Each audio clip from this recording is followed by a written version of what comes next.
Hello friends, नमस्कार। Daily current affairs की श्रृंखला में मैं मुकेश वर्मा आप सबका अपने यूट्यूब चैनल लर्नर्स अड्डा पे बहुत बहुत स्वागत करता हूं। तो फ्रेंड्स, आज हम 26 नवंबर की करंट अफेयर्स के बारे में देखेंगे कि पिछले दिन ऐसी कौन कौन सी घटनाएं हुई हैं जो कि एग्जाम की दृष्टि से और करंट अफेयर्स की दृष्टि से बहुत ही महत्वपूर्ण है। तो फ्रेंड्स, ज़्यादा बात न करते हुए आइए चलते हैं हम सीधे अपने पहले टॉपिक पे कि आज का पहला करंट अफेयर्स कौन सा है। तो फ्रेंड्स, आज का पहला करंट अफेयर जो चर्चा में है वो मध्य प्रदेश राज्य चर्चा में है। मध्य प्रदेश राज्य क्यों चर्चा में है फ्रेंड्स? तो वहाँ पे 2000 नए गौ आश्रयों के निर्माण की घोषणा की गई है। तो फ्रेंड्स, मध्य प्रदेश ने कल अभी 2000 नए गौआश्रयों के निर्माण की घोषणा की है। अगर आपसे ये सवाल पूछे कि हाल ही में किस राज्य ने 2000 नए गौ आश्रयों के मतलब गौशालाओं के निर्माण की घोषणा की है, तो इसका सही जवाब होगा मध्य प्रदेश ने। तो फ्रेंड्स, ये तो रही करंट की बात कि हाल ही में किस राज्य ने 2000 नए गौ आश्रयों के निर्माण की घोषणा की है। ये रही करंट की बात। तो किस राज्य ने की है? मध्य प्रदेश राज्य ने। इसके साथ अब हम देखेंगे कि मध्य प्रदेश में ऐसी कौन कौन सी योजनाएं और हुई हैं या विगत दिनों में ऐसी कौन सी घटनाएं घटित हुई हैं जो हमको जानना आवश्यक है। तो फ्रेंड्स, मध्य प्रदेश में ही प्रवासी श्रम आयोग का गठन किया गया। अगर आपसे ये सवाल पूछे कि प्रवासी श्रम आयोग का गठन किस राज्य में किया गया है, तो इसका सही जवाब होगा कि प्रवासी श्रम आयोग का गठन मध्य प्रदेश राज्य में किया गया है। प्रवासी श्रम आयोग का गठन कहाँ पे किया गया है? मध्य प्रदेश राज्य में किया गया है। और अभी आप लोगों ने सुना होगा कि हाल ही में देश का पहला राज्य बन गया मध्य प्रदेश जहां पे गौ कैबिनेट की स्थापना की गई है। वहां पे एक नया पोर्टफोलियो बनाया गया है, एक नया विभाग बनाया गया मध्य प्रदेश के मंत्रालय में, जिसका नाम रखा गया है गौ कैबिनेट। किसके लिए? तो ये गायों के लिए और बाकी जो दुधारू नस्ल के हैं जैसे भैंसे हैं उनके लिए एक अलग से मंत्रालय बनाया गया, लेकिन इसका नाम रखा गया गौ कैबिनेट मंत्रालय। तो मध्य प्रदेश ऐसा पहला राज्य बन गया है जिसने गौ कैबिनेट की स्थापना की है। अगला देखते हैं। तो फ्रेंड्स, अगर मध्य प्रदेश के बारे में हम बात करें तो आज हम देखेंगे ट्रेडिशनल पक्षों में उत्पादन के बारे में। मध्य प्रदेश कुल दालों के उत्पादन में, चना के उत्पादन में और सोयाबीन के उत्पादन में शीर्ष राज्य है। करंट पढ़ने के बाद आज हम जो डिस्कशन करने चल रहे हैं मध्य प्रदेश पे, तो आज हम मध्य प्रदेश के उत्पादन पे चर्चा करेंगे। फ्रेंड्स, मध्य प्रदेश कुल दालों के उत्पादन में शीर्ष राज्य है। मध्य प्रदेश चना के उत्पादन में शीर्ष राज्य है। मध्य प्रदेश सोयाबीन के उत्पादन में भी शीर्ष राज्य है। तो अगर आपसे पूछे कि कुल दालों के उत्पादन में कौन सा राज्य शीर्ष पे है, तो इसका सही जवाब होगा कुल दालों के उत्पादन में मध्य प्रदेश शीर्ष पे है। और अगर आपसे पूछता है कुल चना के उत्पादन में कौन सा राज्य शीर्ष पे है, तो चना के उत्पादन में मध्य प्रदेश शीर्ष पे है। अगर आपसे पूछता है कि सोयाबीन के उत्पादन में कौन सा राज्य शीर्ष पे है, तो इसका सही जवाब होगा कि सोयाबीन के उत्पादन में मध्य प्रदेश राज्य आपका शीर्ष पे है। आइए देखते हैं आज की अगली टॉपिक। तो फ्रेंड्स, अगली महत्वपूर्ण टॉपिक जो चर्चा में है वो अमेरिका से है। फ्रेंड्स, अमेरिका से क्या चर्चा में है? तो घरेलू उपयोग के लिए विश्व की पहली कोविड-19 स्वाब परीक्षण किट को मंजूरी दी गई है। तो फ्रेंड्स, अमेरिका में घरेलू उपयोग के लिए विश्व की पहली कोविड-19 स्वाब परीक्षण किट को मंजूरी दी गई है। कहाँ पे? अमेरिका में। अगर ये सवाल आपसे पूछता है कि घरेलू उपयोग के लिए विश्व की पहली कोविड-19 स्वाब परीक्षण किट को मंजूरी कहाँ पे दी गई है, तो इसका सही जवाब होगा अमेरिका में। तो फ्रेंड्स, घरेलू उपयोग के लिए विश्व की पहली कोविड-19 स्वाब परीक्षण किट को मंजूरी दी गई है अमेरिका में। अभी हाल ही में अमेरिका के 46वें राष्ट्रपति निर्वाचित हुए हैं जिनका नाम है जो बाइडेन। तो फ्रेंड, जो बाइडेन 46वें राष्ट्रपति बने हैं अमेरिका के। इसके अलावा आप देखते हैं आज हम उत्पादन पे ही चर्चा कर रहे हैं, तो अमेरिका के उत्पादन के बारे में देखते हैं। तो फ्रेंड्स, अगर हम कुल पूरे विश्व के देशों की बात करेंगे तो उसमें सोयाबीन के उत्पादन में और ज्वार के उत्पादन में शीर्ष पे कौन सा देश है? अमेरिका। तो सोयाबीन और ज्वार के उत्पादन में शीर्ष राज्य आपका अमेरिका है।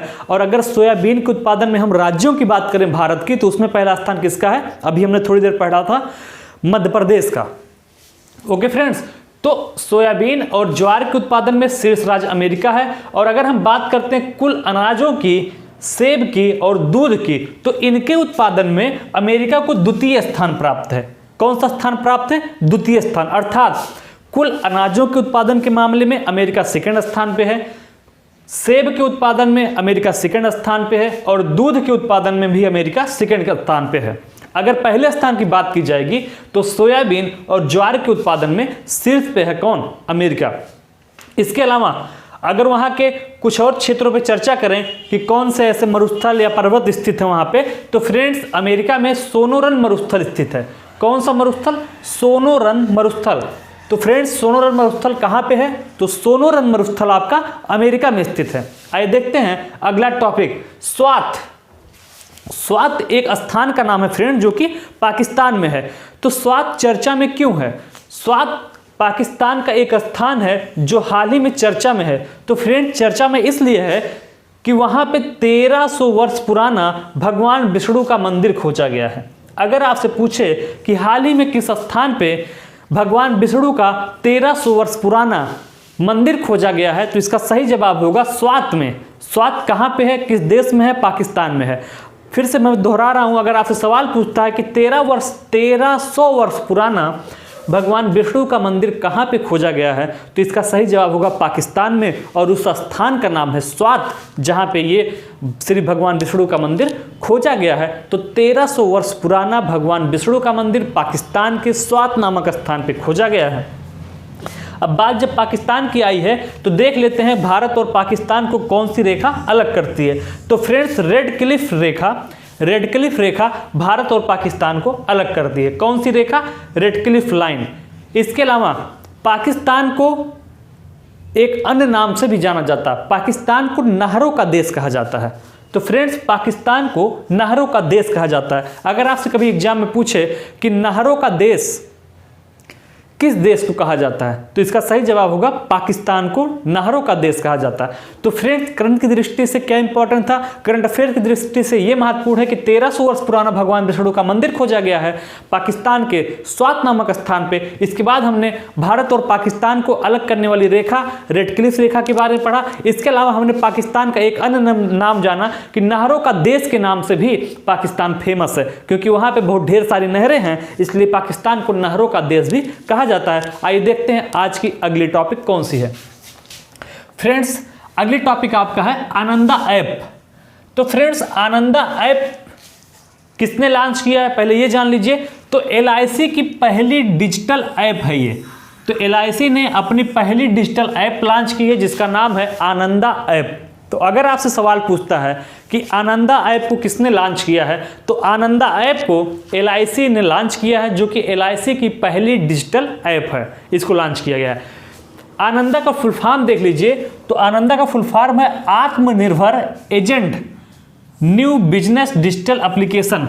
आत्मनिर्भर agent new business digital application इसका फुल फॉर्म है एजेंडा का, आनंदा का फुल फॉर्म है आत्मनिर्भर agent new business digital application. अब जब चर्चा आई है यहाँ पे LIC की, तो हम LIC के बारे में जान लेते हैं कि LIC की स्थापना कब हुई थी, इसका मुख्यालय कहाँ पे है और वर्तमान में इसके अध्यक्ष कौन है। तो फ्रेंड्स इस पे अगर हम अपनी दृष्टि डालते हैं तो LIC की स्थापना 1956 में हुई थी। भारतीय जीवन बीमा निगम की स्थापना कब हुई थी? 1956 में हुई थी। हेडक्वार्टर इसका कहाँ पे है? तो फ्रेंड्स इसका हेडक्वार्टर मुंबई में है। भारतीय जीवन बीमा निगम का हेडक्वार्टर आपके मुंबई में है। स्थापना इसकी कब हुई थी? 1956 में। और वर्तमान में LIC के अध्यक्ष AR कुमार हैं। अगर पूछता है कि वर्तमान में LIC के अध्यक्ष कौन हैं, तो वर्तमान में LIC के अध्यक्ष AR कुमार हैं। स्थापना 1926 में हुई थी। मुख्यालय इसका कहाँ पे है? तो फ्रेंड्स इसका मुख्यालय मुंबई में है। आइए देखते हैं अगला टॉपिक। फ्रेंड्स 15वें G20 शिखर सम्मेलन का आयोजन होना है कहाँ पे? तो फ्रेंड्स 15वें G20 शिखर सम्मेलन का वर्चुअल आयोजन किया जा रहा है, जिसकी अध्यक्षता सऊदी अरब करेगा। तो 15वें वर्चुअल G20 शिखर सम्मेलन की अध्यक्षता कौन करेगा? सऊदी अरब करेगा। अगर आपसे सवाल पूछा जाए कि 15वां G20 शिखर सम्मेलन कहाँ आयोजित किया गया था, तो इसका सही जवाब होगा सऊदी अरब, क्योंकि वही इसकी अध्यक्षता कर रहा है। फिलहाल कोरोना के कारण अब की बार जो ये G20 शिखर सम्मेलन आयोजित किया जा रहा है वो वर्चुअल मोड में आयोजित किया जाएगा। तो वर्चुअल मोड में इसको कराया जा रहा है। 15वें G20 शिखर सम्मेलन को अध्यक्षता इसकी सऊदी अरब करेगी। अब जब सऊदी अरब चर्चा में आ गया तो हम जान लेते हैं कि सऊदी अरब की राजधानी क्या है। फ्रेंड्स सऊदी अरब की राजधानी रियाद है। क्या है? रियाद है। आइए बढ़ते हैं आज के करंट अफेयर्स की 6वीं टॉपिक पे। फ्रेंड्स 6वीं टॉपिक जो चर्चा में है वो असम से है। तो असम से ऐसी कौन सी न्यूज है जो चर्चा में है? तो फ्रेंड्स, पूर्वोत्तर के पहले गाय अस्पताल का उद्घाटन किया गया है। कहां पे? असम में। पूर्वोत्तर के पहले गाय अस्पताल का उद्घाटन कहां पे किया गया है? असम में। अगर आपसे सवाल पूछता है कि पूर्वोत्तर भारत का पहला गाय अस्पताल कहां पे स्थित है, तो इसका सही जवाब होगा असम। इस अस्पताल का नाम क्या रखा गया है? गाय अस्पताल का नाम रखा गया है सुरभि आरोग्यशाला। यह भी सवाल आपसे पूछ सकता है कि सुरभि आरोग्यशाला कहां पे स्थापित किया गया है? तो फ्रेंड्स, सुरभि आरोग्यशाला पूर्वोत्तर के राज्य असम में स्थापित किया गया है। इसके अलावा देख लेते हैं असम के अन्य पक्षों पे। तो माकूम में ही असम का एक प्लेस है माकूम, वहां पे भारत का पहला तेल कुआं खोदा जा रहा है। कहां पे? असम के माकूम में भारत का पहला तेल कुआं खोदा जा रहा है। असम के माकूम में भारत का पहला तेल कुआं खोदा जा रहा है। एकमात्र गोल्डन बाग कहां पे देखा गया है? तो एकमात्र गोल्डन बाग असम में ही देखा गया है। इसके अलावा अगर उत्पादन की बात करें तो इरी रेशम के उत्पादन में असम कौन सा राज्य है? शीर्ष राज्य है। तो फ्रेंड्स, इरी रेशम के उत्पादन में असम का पूरे भारत में पहला स्थान है। आज हमने जो 6 टॉपिक पढ़ा है उसको फिर से रिवाइज करते हैं, फिर इसके बाद हम बाकी के 4 और टॉपिक देखेंगे जो करंट की दृष्टि से महत्वपूर्ण है। फ्रेंड्स, आज की पहली टॉपिक हमने मध्य प्रदेश के बारे में पढ़ा, जहां 2000 नए गौ आश्रयों के निर्माण की घोषणा की गई है। दूसरी टॉपिक हमने अमेरिका के बारे में पढ़ा, जहां घरेलू उपयोग के लिए विश्व की पहली कोविड-19 स्वपरीक्षण किट को मंजूरी दी गई है। तीसरा हमने पढ़ा स्वात या पाकिस्तान के बारे में, जहां 1300 वर्ष पूर्व यह पुराना भगवान विष्णु का मंदिर अस्तित्व में मिला है या पाया गया है खोज में। चौथी टॉपिक हमने पढ़ा आनंदा ऐप के बारे में, जो कि LIC की पहली डिजिटल ऐप है, उसको लॉन्च किया गया है। पांचवी टॉपिक हमने 15वें G20 शिखर सम्मेलन के बारे में पढ़ा, जो वर्चुअल मोड में इस बार आयोजित किया जाएगा। कहाँ पे आयोजित किया जाएगा? तो फ्रेंड्स, ये सऊदी अरब में आयोजित किया जाएगा। इसके बाद हमने पढ़ा असम के बारे में, जो पूर्वोत्तर के पहले गाय अस्पताल का उद्घाटन कहाँ पे किया गया है? असम में किया गया। तो फ्रेंड्स, ये 6 महत्वपूर्ण टॉपिक हमने आज का पढ़ के खत्म किया है। इसके आगे बचे हुए 4 और टॉपिकों पे देखते हैं। तो फ्रेंड्स, 6 टॉपिक आज के करंट अफेयर्स का हमने पढ़ के खत्म किया है। बाकी के जो बचे हुए 4 और टॉपिक हैं, आइए उस पर भी अपनी नज़र डालते हैं। तो फ्रेंड्स, आज की 7वीं टॉपिक जो चर्चा में है वो नसरुद्दीन शाह जी चर्चा में है, जो कि बॉलीवुड अभिनेता है। नसरुद्दीन शाह एक बॉलीवुड अभिनेता है। तो फ्रेंड्स, ये चर्चा में क्यों है? चर्चा में इसलिए है कि इनको आदित्य विक्रम बिड़ला कला शिखर पुरस्कार से सम्मानित किया गया है। तो नसरुद्दीन शाह जी को आदित्य विक्रम बिड़ला कला पुरस्कार से सम्मानित किया गया है। कौन सा पुरस्कार मिला है? आदित्य विक्रम बिड़ला कला शिखर पुरस्कार से सम्मानित किया गया। किसको? नसरुद्दीन शाह को। इसके अलावा अगर हम बात करें कि यह पुरस्कार किसके द्वारा दिया जाता है, तो फ्रेंड्स, यह पुरस्कार साहित्य कला केंद्र के द्वारा प्रदान किया जाता है। तो साहित्य कला केंद्र के द्वारा प्रदान किया जाने वाला पुरस्कार आदित्य विक्रम बिड़ला कला शिखर पुरस्कार इस बार नसरुद्दीन शाह को मिला है, जो कि एक जाने माने और चर्चित बॉलीवुड अभिनेता हैं। इसके आगे बढ़ते हैं और देखते हैं आज के करंट अफेयर्स की 8वीं टॉपिक कौन सी है। तो फ्रेंड्स, 8वीं टॉपिक जो चर्चा में है वो EIU चर्चा में है। EIU क्या है? तो फ्रेंड्स, इकोनॉमिस्ट इंटेलिजेंस यूनिट। तो ये जो इकोनॉमिस्ट इंटेलिजेंस यूनिट है, इसके द्वारा world wide cost of living index 2020 जारी किया गया है कि कहाँ पे रहना सबसे महंगा है, किस शहर में रहना सबसे महंगा है।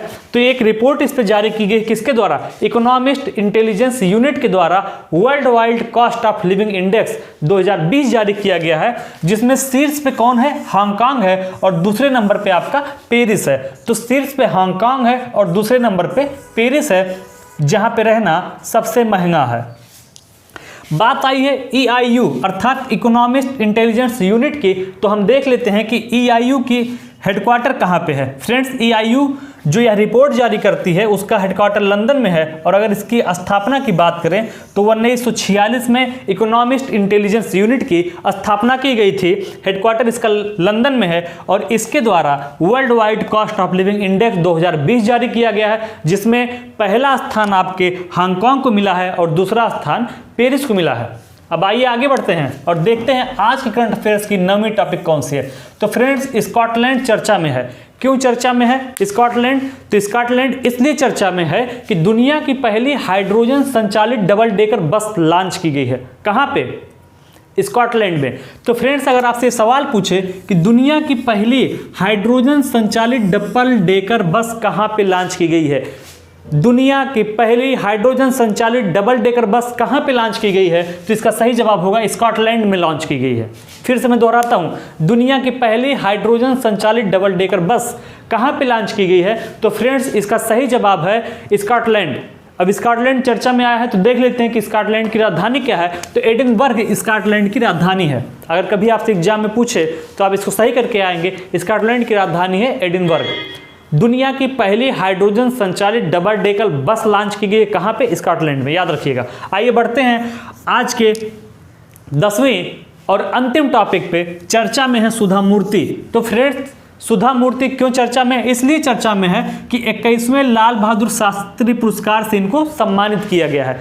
सुधा मूर्ति को 21वां लाल बहादुर शास्त्री पुरस्कार दिया गया है। क्यों दिया गया है, तो परोपकारी कार्यों में उत्कृष्टता के लिए, परोपकारी कार्यों में उत्कृष्टता के लिए सुधा मूर्ति जी को 21वें लाल बहादुर शास्त्री पुरस्कार से सम्मानित किया गया है। सुधा मूर्ति एक लेखक हैं जिनको 21वें लाल बहादुर शास्त्री पुरस्कार से सम्मानित किया गया। किस लिए यह पुरस्कार दिया गया, तो फ्रेंड्स परोपकारी कार्यों में उत्कृष्टता के लिए यह पुरस्कार सुधा मूर्ति को दिया गया है, जो एक लेखक है। तो फ्रेंड्स आज के करंट अफेयर अर्थात 26 नवंबर के करंट अफेयर्स की हमने टॉप 10 टॉपिक पढ़ के खत्म किया है। कल फिर मिलेंगे इसी टाइम पे 27 नवंबर के करंट अफेयर्स को लेके। तब तक के लिए धन्यवाद।